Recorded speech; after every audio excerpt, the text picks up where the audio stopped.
trying to make it go.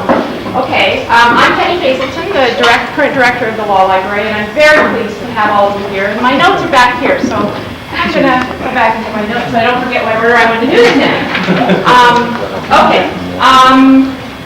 We have lots of interesting, wonderful people here. We have new law librarianship students who just went through their orientation today and who are starting class in the library school on Monday. We have current and past faculty, and current and past, and I really appreciate your taking the time out of the day to be here today. I've been here since 1985. We've done a couple of parties in this room. The most recent use of this room was as for a press conference, so we can turn it into anything we want. And I think Mrs. Gallagher and Marian would be very happy about that. What I want to do today, really quickly, is give those of you who didn't have the opportunity to know Marian a little bit of a biographical sketch about her. Those of you who know her well can just remember some fun things that she did with you at some point in time. Then I would like to introduce the woman who did the portrait for us and have it unveiled. And then, because I want you to be thinking about this, those of you who knew Marian or have heard stories about her, I'd love to have you volunteer to say a word or two. One of the purposes of this get-together today is to try to help everyone understand what a wonderful and warm and wonderful person she was and what a great librarian she was. And those of us who work in this library are proud to be here and proud to carry on the traditions that she started. So it would be great if you have some reminiscences to share, if you would do that sometime before we leave today.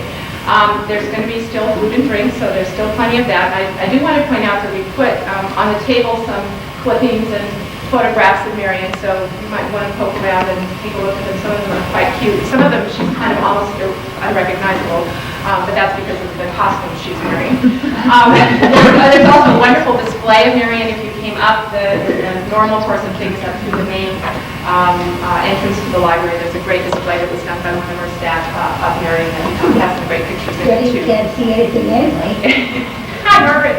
Oh, you can't see me. Let's see. In 1981, it was very unusual, and still is for the university ever to name any kind of a building or a place after a living person.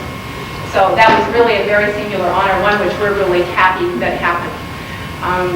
She would be really upset about all this fuss, so we're going to pretend like she's not here, even though we're trying to sort of rise her from the dead or raise her from the dead if we can do that. But she really, I think, did not like fanfare, was not eager to have her portrait hung in this room. I'm not even really sure how she felt about having this library named for her. But despite all of those things, we're very proud to carry on the traditions that she started. Marian was born in Burlington, Washington. She got her BA, her law degree, and her library degree all from the University of Washington and was finished with all that stuff by 1939. I want these notes because I went through the oral history that Marian Anderson, another bachelor's degree in librarianship, because they didn't have master's programs in those days. And she said that she decided that to go to library school because it would give her 2 more years to figure out what she wanted to do with her life. I think she found her calling, so I'm glad she took the time to do that, and I think we are all as well. Many of you know that in 1937 through 1937-39, when she was in library school, she worked as the assistant librarian here at the University of Washington, and then went to the University of Utah as the head of the law library at the law school between 1939 and 1944. She met her husband there, and came back in 1944 as the director of this law library, and served in that capacity as a professor of law and law librarian from 1944 to 1981 when she retired. She built a first-rate collection, and probably more than that, built a legacy of service that I think all of us feel is strongly an important part of what we're all about here. She was very active in the American Association of Law Libraries, the Association of American Law Schools, and the American Bar Association. And I'm not going to bore you with her curriculum vitae at this point, but she had a lot of activities and kept busy during the time that she was here at the U. She passed away in 1989 and had a heart attack when she was driving her wonderful white convertible someplace. And I met somebody here at the law school who knew the person whose car she hit when she had her heart attack. So it's a small world. Judge Wright said at her memorial service that she collected and nourished friendships. And as I was looking through some of the materials about Marian, that was probably one of the most important elements about her that we need to try to convey to those of you who didn't know her. She was a very joyful, friendly person and was someone who enjoyed the people around her and enjoyed life. She was as comfortable, he said, in a crowd of husky football players as she was in the company of Supreme Court justices. And the truth of the matter is she probably liked the husky football players better than the justices. At least that's what I hear tell. I was fortunate enough to have Marian as my teacher when I was here at the Law Librarianship program. I graduated in 1976. And it's funny what you can't remember even 20-some years later. With that little thumbnail sketch, I hope we'll fill out some of the other pieces later in the afternoon. But I would like at this point in time to introduce the artist who painted the portrait for us. Now, the donor of the portrait, the person who had it painted, is asked to remain anonymous, and so we're not going to reveal that information. But we did want to share with you the lovely woman who we were able to who has worked to do the portrait. We actually searched many times, and we had several false starts in trying to find someone who we felt could capture the spirit of Marian Gallagher. It's a very hard thing we found to paint a picture of somebody who is not alive. It's one thing to have a real human being as your subject, but it's much more difficult to paint when you have to work from memories and photographs. And Marian, I'd like to have you come forward. Marian Flahaven from Spokane, Washington, who has done the portrait for us, and I think she'd like to say a few words. Marian. Yes, I would. Basically because it ended up being such a neat experience for me. One of the perks of being a portrait painter is that you get to meet very interesting, accomplished people. But Marian was by far one of the most exceptional ones I'd run into. And I wish I had known her, because it sounded like she would have been so much fun. But if I had known her, she wouldn't have let us do it. So it had to be her friends that decided that this was a long overdue thing, and since she couldn't object or complain, we would get it done. I really found that getting to know her through the memories of her friends was probably the best way that I could, of course, since she wasn't there.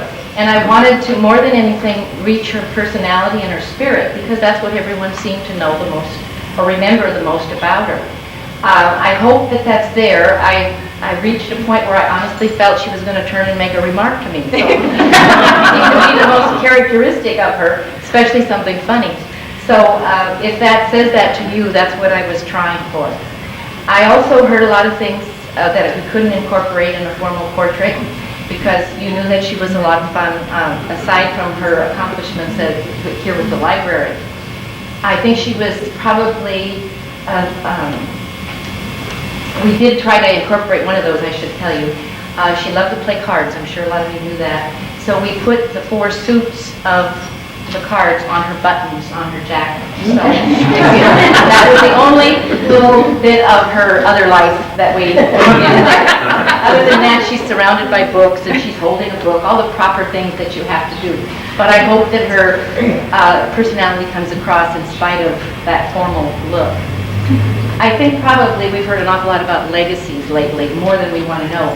But I think Marian would be happy to know that aside from a building named after her, her greatest legacy is in the friends and all the memories that you have of her. And that probably would please her more than anything, particularly more than having a picture of herself hanging somewhere. I hope you enjoyed it. Thank you very much, Marian.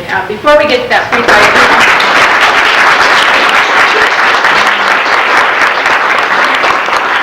I realize that some of you might not know the history of the picture that has been hanging. There has been a picture of Marian here in the reading room, but it was a photograph. And somebody help me on the history here, but I'm right, she would not allow a portrait to be painted, isn't that correct? And so we didn't do a paid portrait at that time, we did, but she did sit for some pictures, which she wasn't happy about either. But we finally picked one and had one put in here despite her protestations.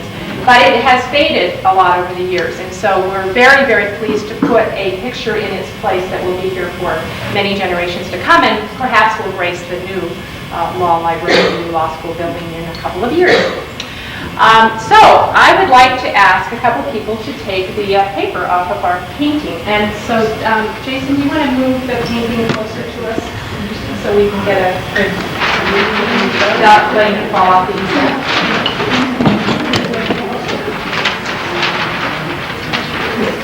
We're doing this for photography purposes because we have too many windows in this library.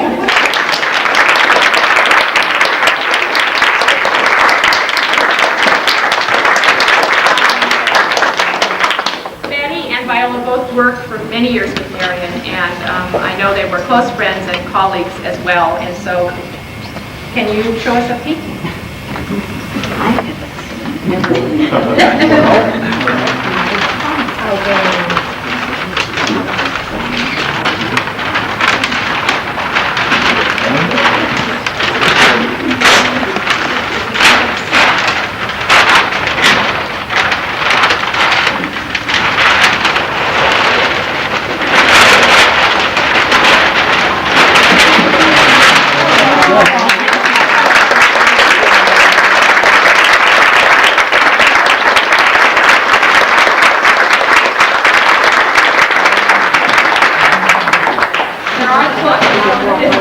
And there's something about this painting that looks exactly like Marian. Oh, shit. Isn't it?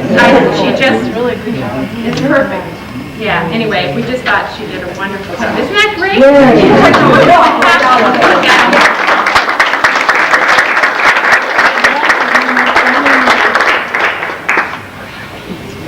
Can you put this way? Photograph. Thank you very much.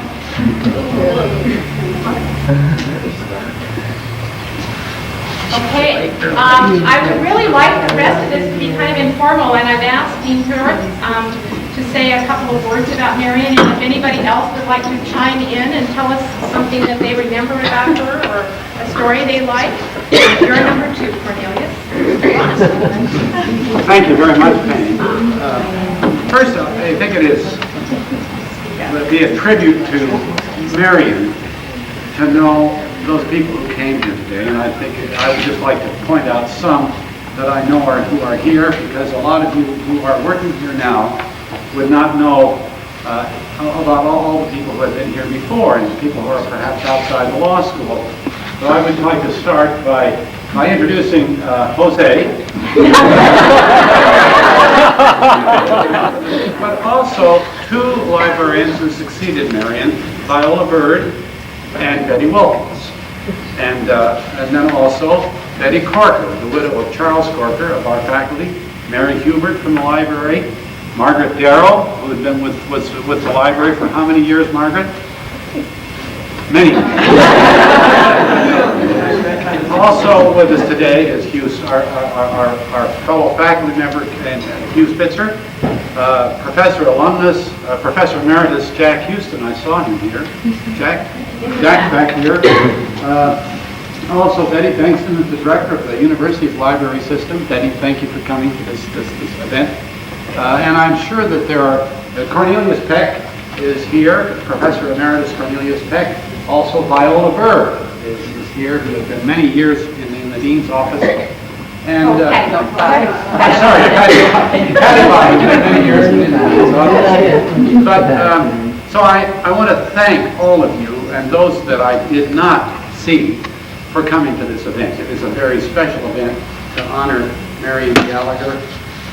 I don't necessarily, I will leave the anecdotes, and there are very many of them, marvelous stories about Marian to others. I first came to this campus in December of 1963, or perhaps January of 1964, I forget which it was.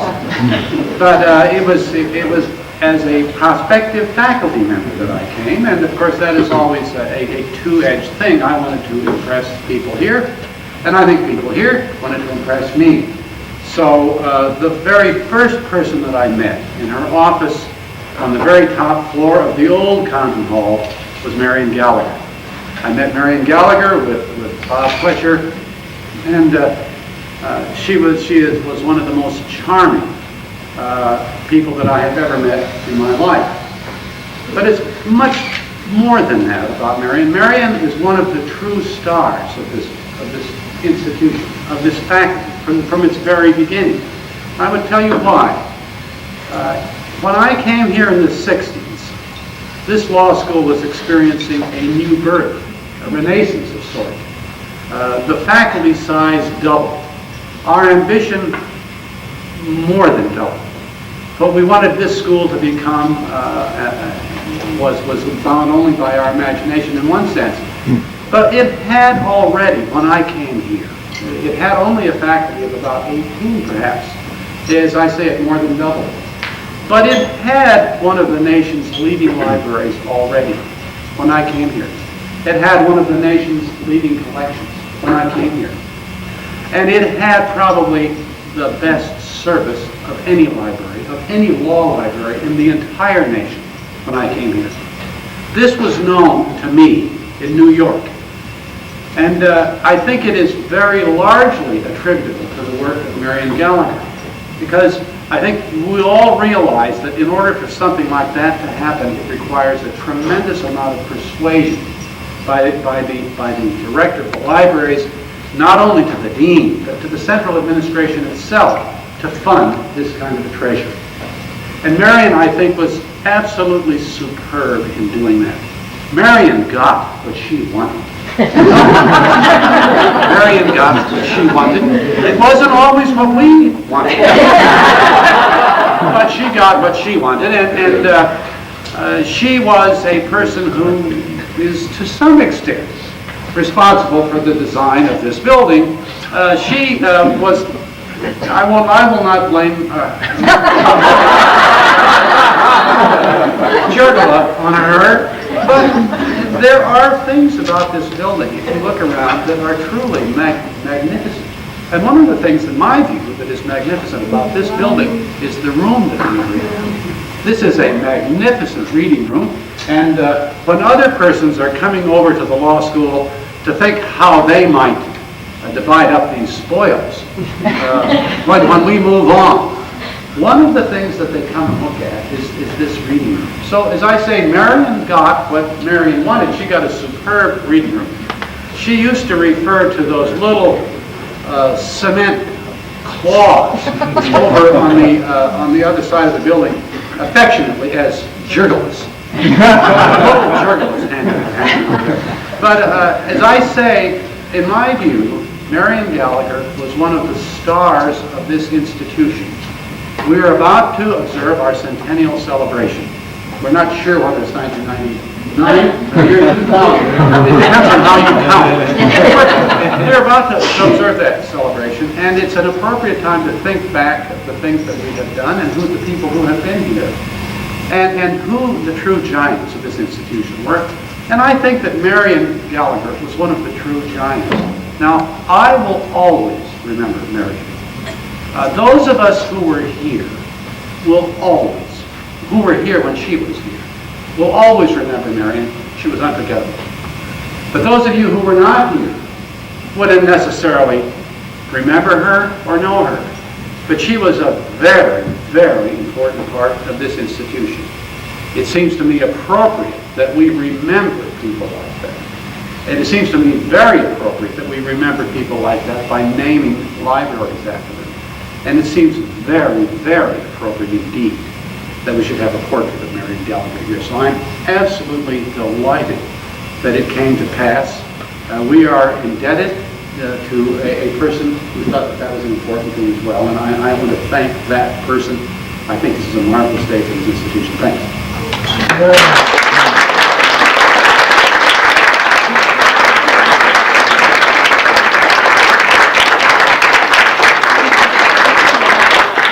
I am Cornelius Peck, and I joined this faculty in 1954. One of the first things I did remember, that I remember doing, is meeting Marian Gallagher in the upper floor of the old Condon Hall. And I remember my impression was, this woman is going to be a lot of fun to be with. What a sense of humor. What a hell of a shape the library must be in. I soon found out that wasn't so. I soon found out that was absolutely the best organized law library I'd seen, far better than the Justice Department library where I had been working. And she began to prove things to me more and more, little ways about, when I was teaching administrative law, I went to her and said, when there was a report made by a Wisconsin state committee on their administrative law system that the people are referring to as being very significant. And she said, oh yes, we've got 7 copies of that. She did, she had them. At that time, you know where you could find, the only place where you could find all the rules and regulations issued by Washington administrative agencies? There was no register, no code or regulations in Washington. You had to come to the University of Washington Law School Library, where Marian Gallagher had gotten them. She had them here because she knew they were important for the practice of law. She was wonderful, so effective professionally. And then I've got to say, just in terms of the personal things, I was always, after a period of time, I was always indebted to her in the poker games that I used to play with her because she gave me, for future bluffing purposes, she gave me the wonderful name of Sure Thing Peck.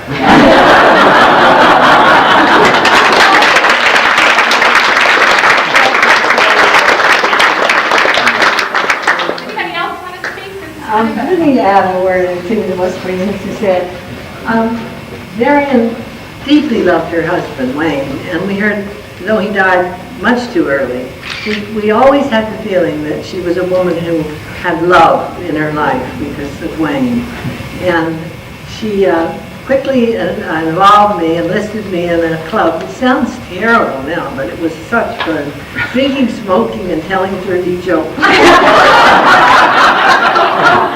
And she loved golf. She was absolutely obsessive about golf. So you get a feeling of a fully rounded.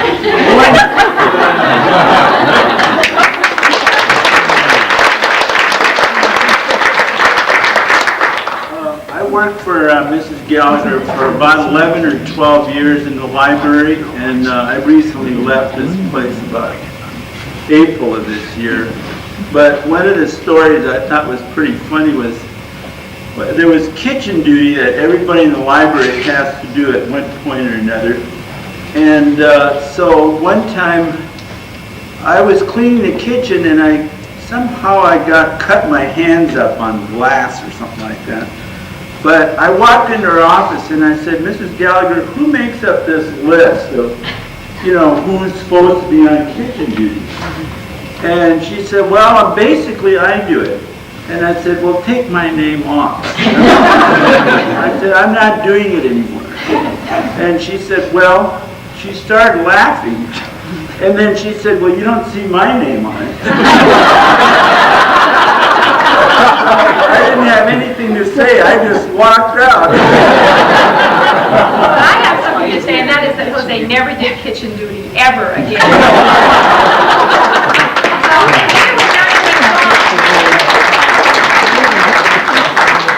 Is there anybody else who would like to say something? She had a special relationship with students. Nobody's mentioned her students, and she knew how to get along with them and how and how to handle little problems by ignoring them mostly. But over in the other building where I started to work in 1968, on the walls we had some imposing oil portraits. I think they were of judges, were they, Bob? And one morning I came to work, and some evening night student attendant had not had enough to do because they were covered, each one of them, with a full-length line sketch of a nude taped over these pictures. So, people kept coming to the desk and complaining, and Marian said, they put them up there, they can just stay. They were there for weeks. Anybody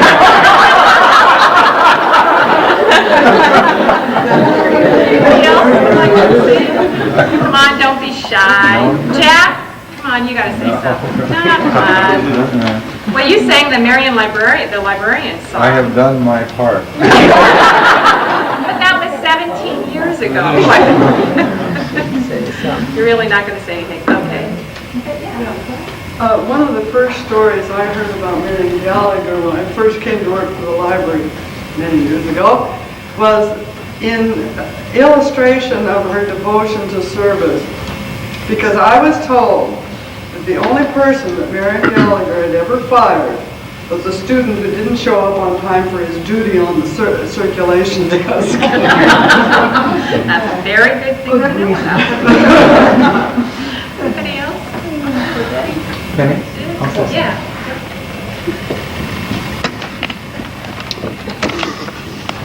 I never knew Marian Gallagher, but I heard a story about her that impressed me very much.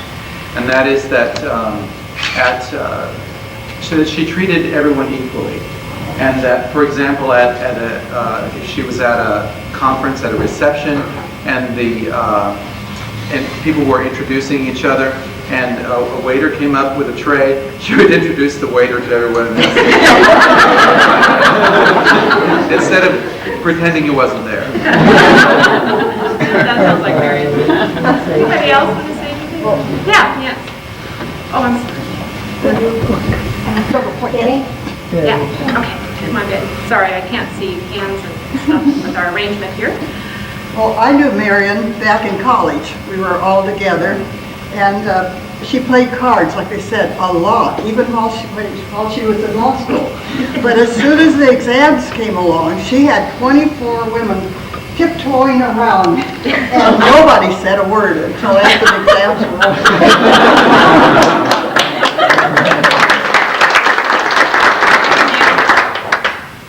I also didn't know Marian Gallagher, but among the legends that I've heard is one from this law school. I remember the first time I came here and I went in the elevator. You all know what color they are. They're that very brilliant tomato red. And my question was, who on earth chose that color? And the legend that has come down to me was that when they were deciding colors, somebody asked Marian Gallagher what color the elevator should be. She says, well, I don't care, anything but red. And this doesn't show she didn't get everything she wanted in the building. Anybody else have anything they'd like to share? Penny? Yes. I have one story. I worked for Mrs. Gallagher as her secretary for years. One of my jobs was to reconcile a phone bill. And this one month, there was this horrendous charge. It was hundreds of dollars to charge in the circulation phone. So I had it tracked down to telecommunications, and they found out that it was one of the janitors who had, on the night crew, who made a bunch of calls to people around the world. He was sick and was told that he was dying. So he wanted to tell everybody, I think he was from Saudi Arabia or something. And we found out later, I think, that he found out that he wasn't going to die. I went and I told Mrs. Gallagher, I said, oh, we have such good news. He's okay, he's not going to die. She said, oh, no, I suppose he's going to have to call everybody back.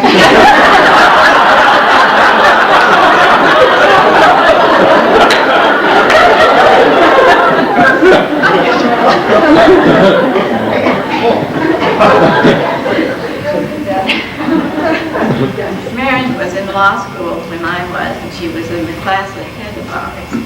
And after that, I went to library school, and then after a number of years, practiced law for a while. And one day I had a call from her, and she said, why don't you come out and see me? And I said, I don't know anything about libraries. I went to library school, but I don't remember a thing that I learned there. And she said, that doesn't make any difference. Come anyway, we'll find something for you to do. And so I did come and stayed for 20 years.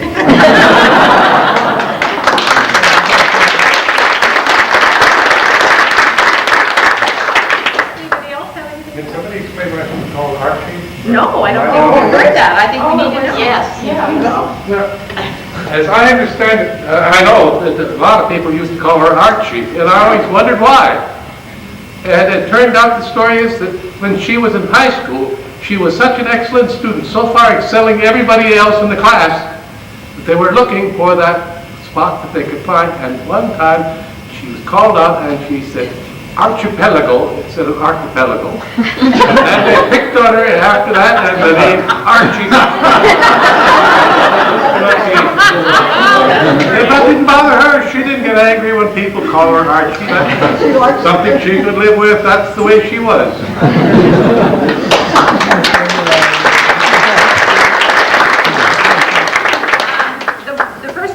met Marian, I had cold invited her to speak at the law review banquet where I was going to law school down in Portland. And somebody told me that she was a good speaker. This was in 1976, somewhere in there, 1975. But I didn't really know if she was a good speaker or not. Somebody just told me that. So I invited her down to be the principal speaker at our banquet, and it was always a big deal, and everybody always came, and they always brought their spouses. And when I talked to her on the phone to invite her, she said, well, she didn't know whether she had it. I said, you can talk about anything. And she said, well, I said, it's an after-dinner speech, so we want something funny and lively that people will enjoy. And she said, well, I had this speech that I did for I think it was the Washington State Bar Association, about Mrs. Paulsgraf. And she said, if I can use that speech, then I'll come and talk to at the banquet.